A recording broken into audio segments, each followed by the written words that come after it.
Inilunsad ang isang brainchild project ni Governor Amado Pogi I. Espino III na Pangasinan in Action Lingguhang Talakayan at Kapitolyo. Layon nitong bigyan ng impormasyon ng mga mamamayan tungkol sa mga programa at aktibidad ng pamahalaang pamprobinsya. Sa opening ng programa, tinalakay ang kahandaan ng Pangasinan sa oras ng sakuna, kung saan resource speaker si PDRRMO Chief Colonel Rodin Luchinvar Oro. Ayon kay Colonel Oro, tuloy-tuloy ang isinasagawang paghahanda para makaiwas sa mga sakuna.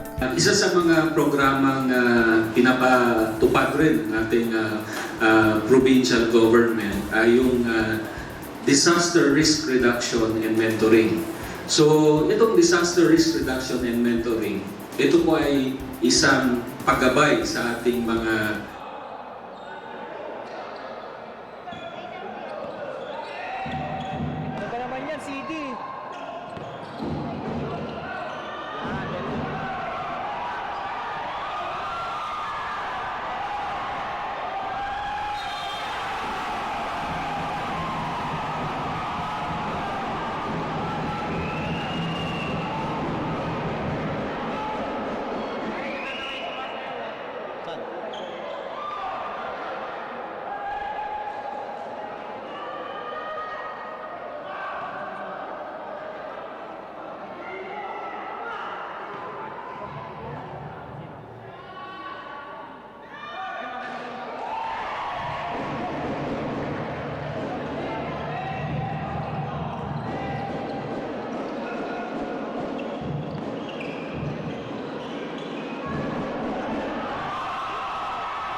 Tinalakay sa Brainchild Project ni Governor Amado Pogi I. Espino III na lingguhang talakayan sa Kapitolyo ang usaping peace and order sa lalawigan ng Pangasinan. Resource Speaker sina PNP Acting Provincial Director Redrico Maranan, Lieutenant Colonel Charlie Umayam at Lieutenant Colonel J. Baybayan. Kasama rin si PADAC Secretariat Head Carlos Resurreccion. Ayon kay Acting Provincial Director Maranan, bumaba ng 24% ang crime rate sa Pangasinan mula Enero hanggang Hunyo. Pagtala tayo from January to June ng 24% downtrend as compared with the same period last year of 2018. Napag-usapan din ang update sa war on drugs sa lalawigan ng Pangasinan. As of July, may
Bye!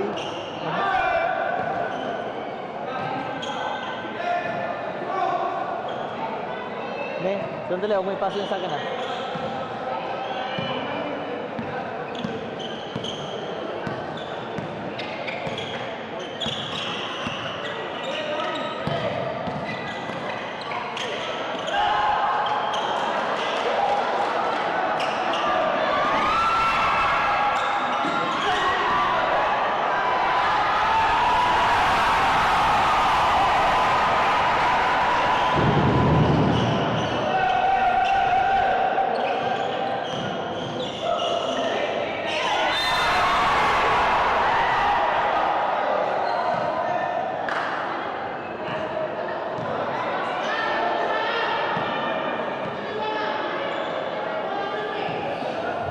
Second power, the win.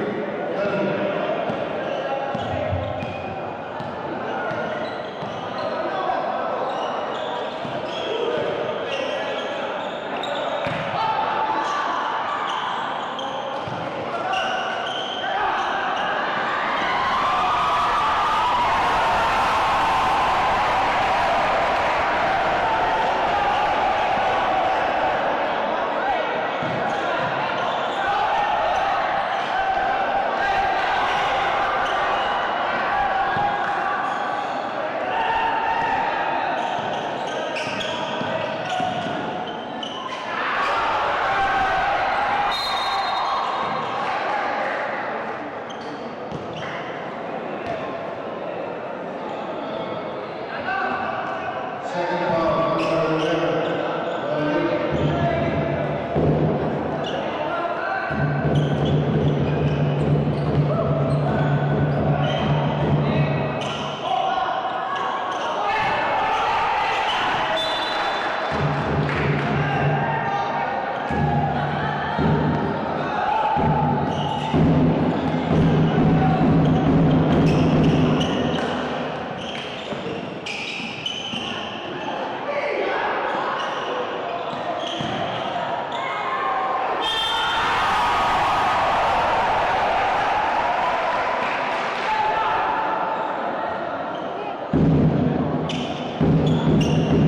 first power, 36.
First one, number 15.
First one, number 1, Houston.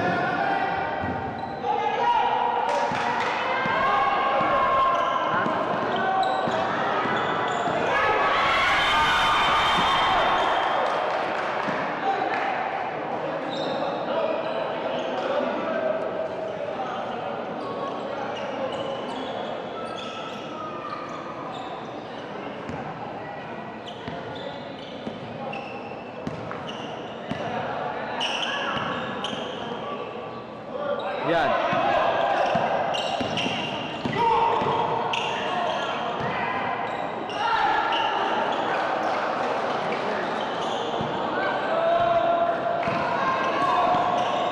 Sobra na yan. Ha? Ayan na.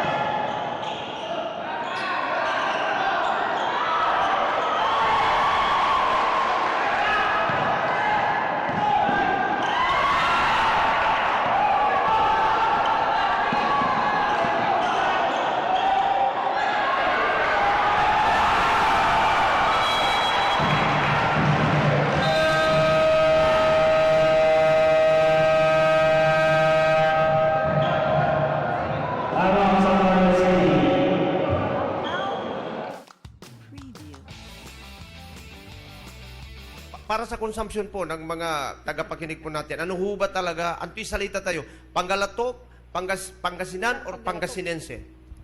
Pangasinan would denote land, people, and language. But we can also use Pangasinense to describe yung mga tao. Kasi nga, di ba, sabihin natin yung mga taga-Negros, Negrense, yung kaya ginagamit na Pangasinense. But actually, Pangasinan would refer to land, people, language.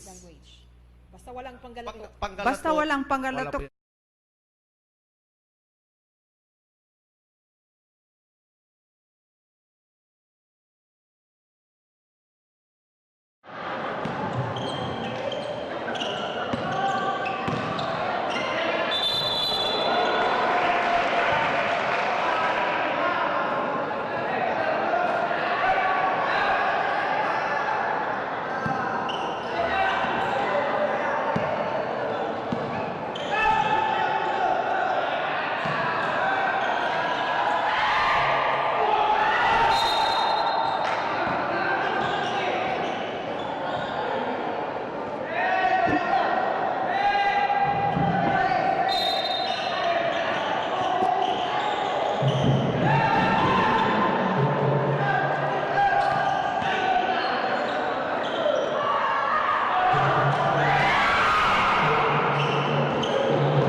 Third foul, number 13, Gabriel.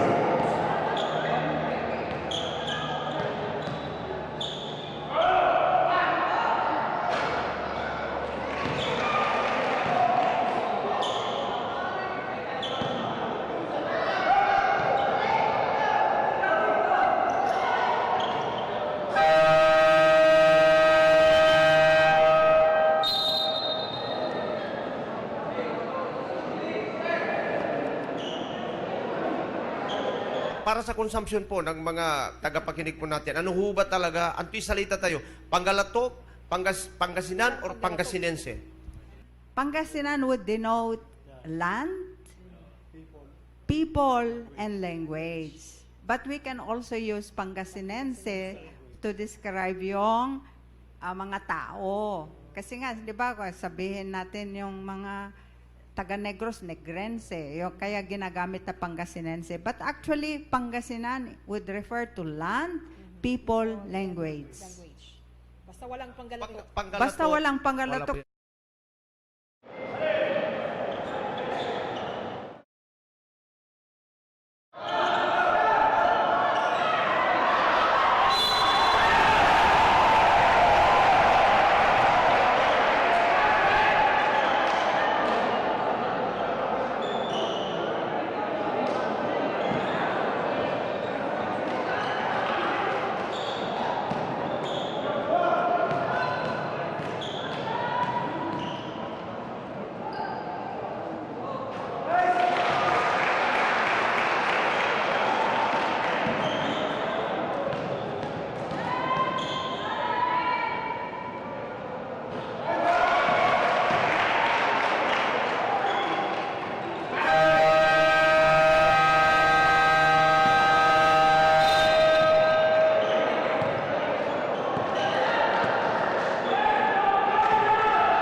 Inilunsad ang isang brainchild project ni Governor Amado Pogi I. Espino III na Pangasinan in Action Lingguhang Talakayan at Kapitolyo. Layo nitong bigyan ng impormasyon ng mga mamamayan tungkol sa mga programa at aktibidad ng pamahalaang pamprobinsya. Sa opening ng programa, tinalakay ang kahandaan ng Pangasinan sa oras ng sakuna, kung saan resource speaker si PDRRMO Chief Colonel Rudin Luchinvar Oro. Ayon kay Colonel Oro, tuloy-tuloy ang isinasagawang paghahanda para makaiwas sa mga sakuna. Isa sa mga programang pinapatupad rin ng ating provincial government ay yung disaster risk reduction and mentoring. So, itong disaster risk reduction and mentoring, ito po ay isang paggabay sa ating mga kasulukuyang bagong mga na-appoint or napalitan na mga local disaster risk reduction and management officer. So, tuwing every 3 years, just like recently, katatapos lamang po ng ating eleksyon at last July 1, may mga bagong naupo po ng mga local chief executive. So, yun po yung gusto nating pagtuunan ng pansin dahil sabi nyo nga ay panahon na ng bagyo. So, inaalalayan po ng provincial government, tuloy-tuloy po yung aming capacity building. Pinag-usapan din ang usaping pangkalusugan kung saan pinangunahan ito ni Provincial Health Chief Dr. Ana Maria Teresa de Guzman.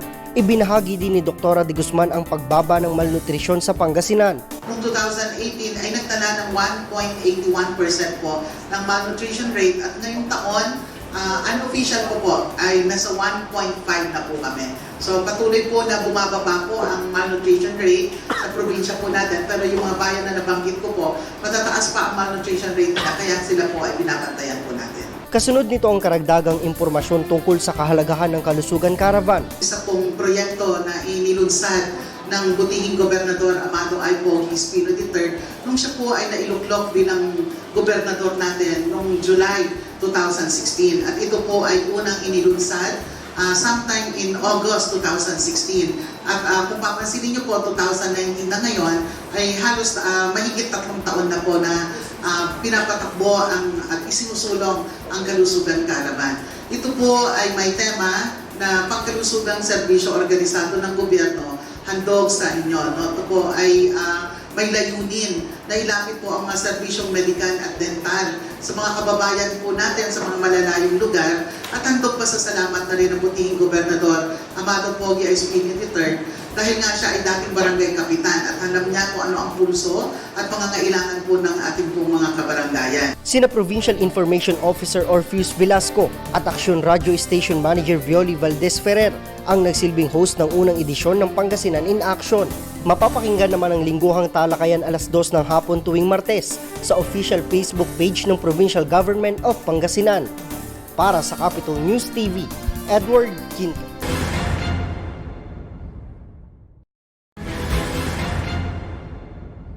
Tinalakay sa Brainchild Project ni Governor Amado Pogi I. Espino III na lingguhang talakayan sa Kapitolyo ang usaping peace and order sa lalawigan ng Pangasinan. Resource Speaker sina PNP Acting Provincial Director Redrico Maranan, Lieutenant Colonel Charlie Umayam at Lieutenant Colonel J. Baybayan. Kasama rin si PADAC Secretariat Head Carlos Resurreccion. Ayon kay Acting Provincial Director Maranan, bumaba ng 24% ang crime rate sa Pangasinan mula Enero hanggang Hunyo. Pagtala tayo from January to June ng 24% downtrend as compared with the same period last year of 2018. Napag-usapan din ang update sa war on drugs sa lalawigan ng Pangasinan. As of July, mayroon po tayong more than 100 na operations na kinandak dito sa anti-illegal drugs the whole province of Pangasinan kasi meron po kautosan ng ating provincial director down to the police stations that all chief of police will conduct.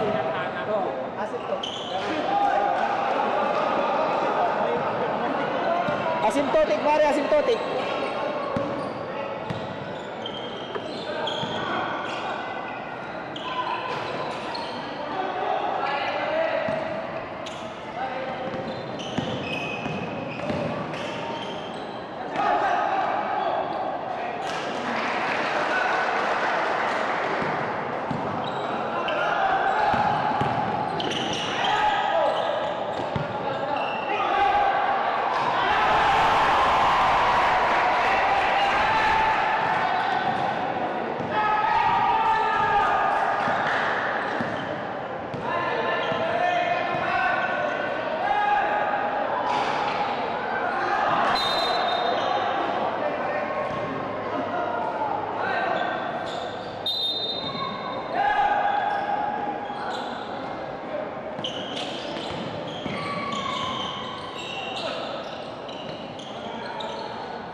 Third foul, number 11. Third team foul, Valiant.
Second foul, number 1. Fourth team foul, Valiant.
Second personal foul, number 29.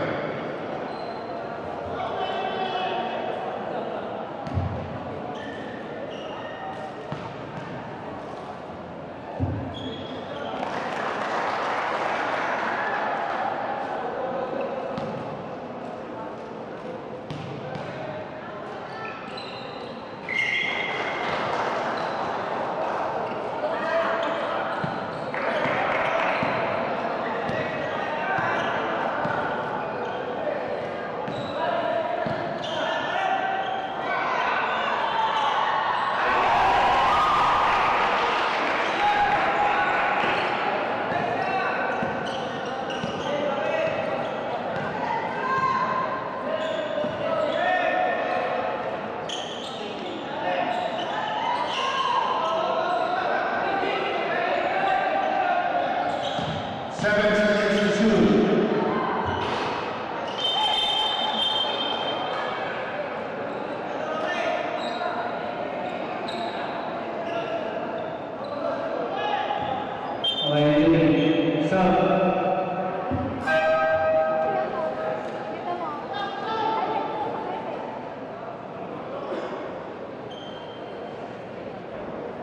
Putaran.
First personal foul, number 7, penalty.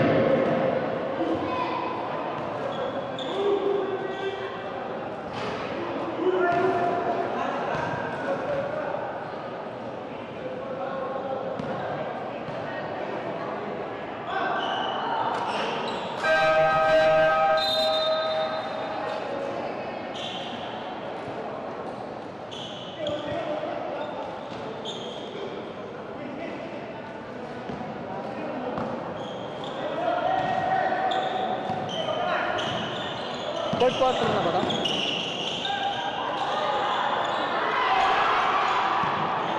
Langanin pang bugal yun.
Muling nagbigay ng update sa balita ang Pangasinan in Action lingguhang talakayan sa Kapitolyo.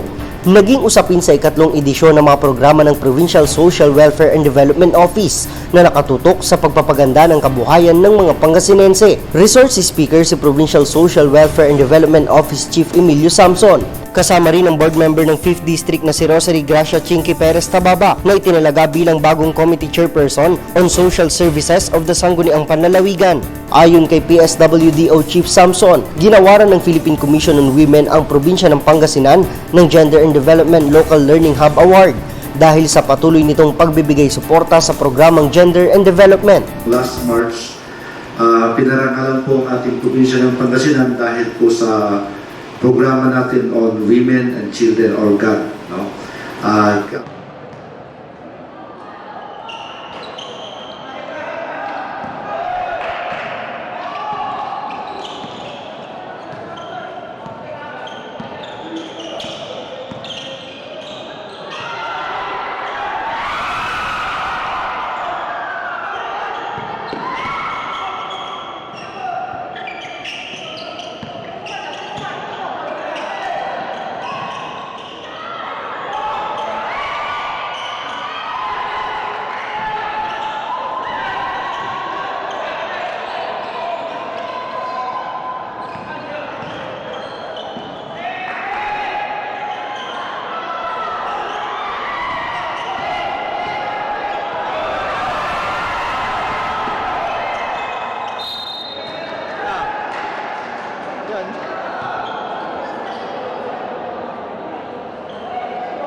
Muling nagbigay ng update sa balita ang Pangasinan in Action lingguhang talakayan sa Kapitolyo.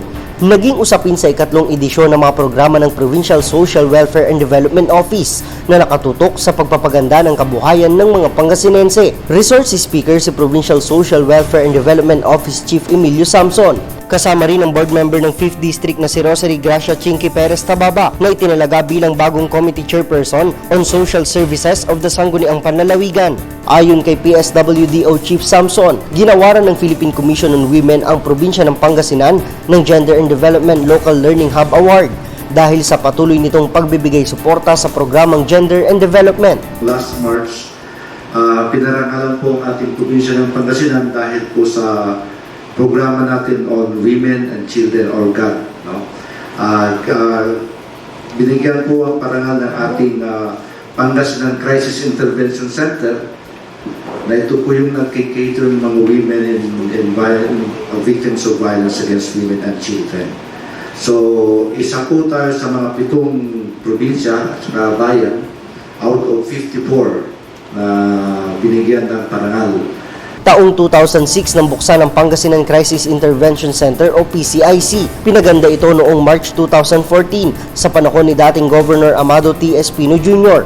para mas mapalaki at maging kapaki-pakinabang. Nakatutok ito sa mga issue tungkol sa violence against women and their children. Dagdag pa ni board member Tababa na nakahanda ang Sangguniang Panlalawigan na magbigay ng suporta sa mga programang magpapaganda sa kabuhayan ng mga Pangasinense. Bilang chairman ng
No basket down, just number 7.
officials of the government into one role. Ayaw po yung mga focus of government. Pasensya na po.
Sa ikalawang edisyon ng Pangasinan in Action Lingguhang Talakayan at Kapitolyo na isang brainchild project ni Governor Amado Pogi I. Espino III, inimbitahan bilang resource speaker si Provincial Agriculturist Dalisay Moya, kung saan ibinahagi niya ang impormasyong patuloy na inaalagaan ng Pangasinan ang titulo bilang top rice producer sa Region 1. Para naman maipakita ang suporta dito, namahagi si Governor Amado Pogi I. Espino III ng mga water pump sa mga magsasaka.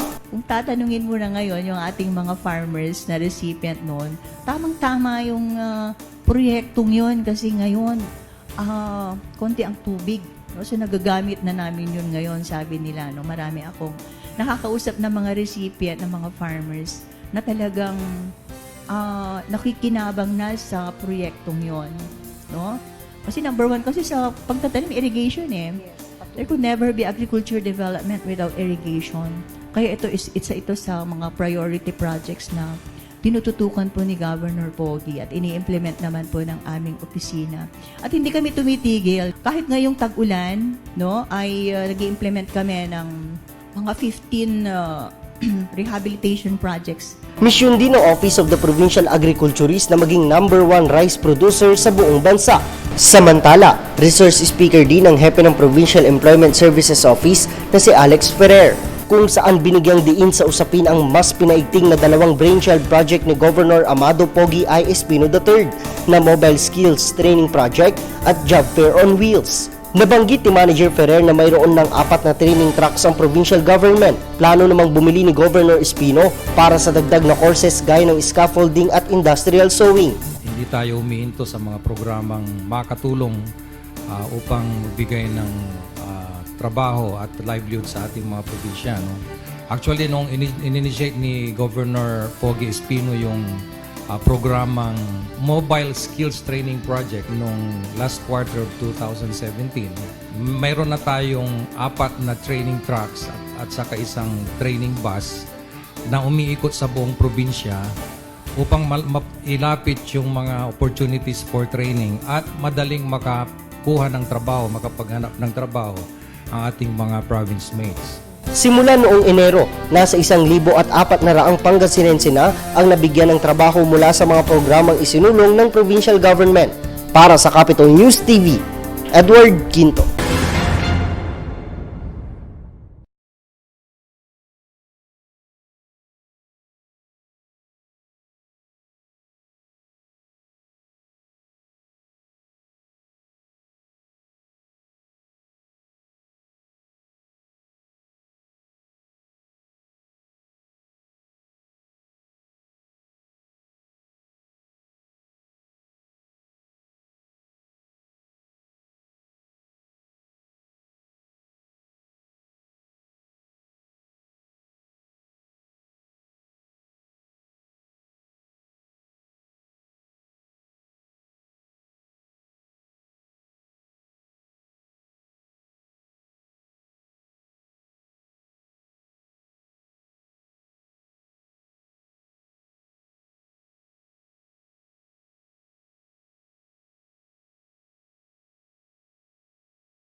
Para sa consumption po ng mga tagapakinig po natin, ano ho ba talaga, anto'y salita tayo, Pangalatok, Pangasinan, or Pangasinense?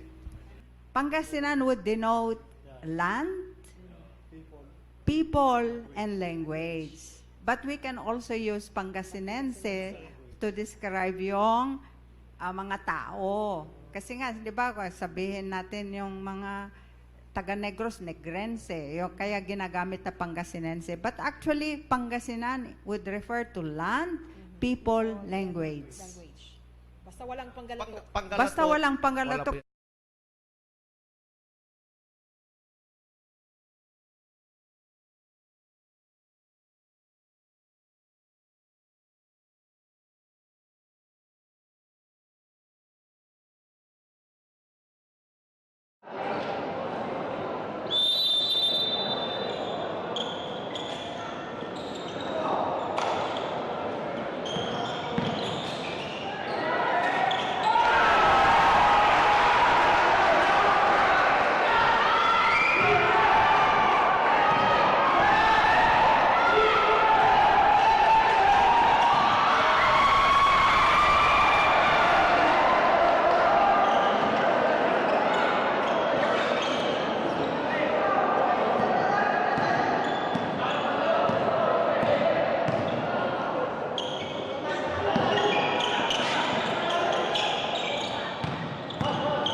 Hoy!